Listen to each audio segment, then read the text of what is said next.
up, everybody? Another week, another dollar. Today is Sunday. I hope you're enjoying your weekend as we get ready to kick off what should be another jam-packed week on Wall Street. So without further ado, let's jump right into things. These are the top 5 things you need to know this week. Starting things off with number 1. Markets will likely stay volatile in the coming days, with coronavirus-related headlines once again expected to matter the most as we focus on the reopening of the economy. U.S. states have been abandoning social distancing measures and resuming business activities at different speeds over the past week and a half, with California the latest to do so on Friday.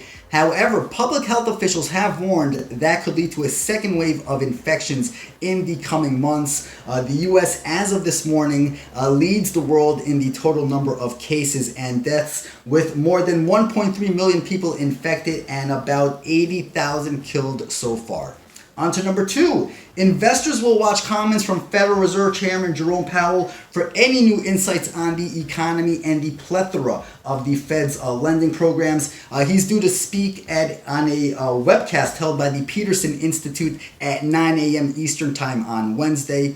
More importantly, though, markets will be paying close attention to whether Federal Reserve Chairman Powell has anything to say regarding the growing speculation that the Fed could take its benchmark interest rate into negative territory, something which the Fed has opposed numerous times in the past. We saw last week bond markets begin to price in negative interest rates for the first time in history as early as November.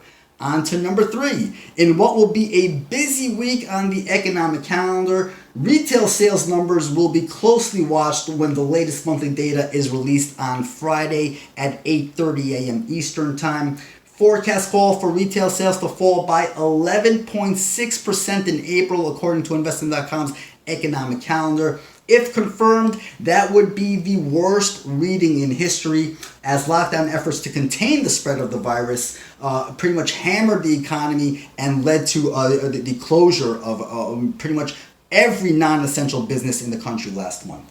On to number 4, weekly jobless claims will also be important now, with nearly 30 million Americans filing for unemployment benefits in just 7 weeks. Economists expect this week's report to show another 3 million Americans filed for first-time jobless claims in the week ending May 9. While the number obviously is alarming, it has been trending downwards since peaking at more than 6 million a little bit more than a month ago. And finally, earnings season on Wall Street is winding down, with just 20 S&P 500 companies due to report results in the coming days.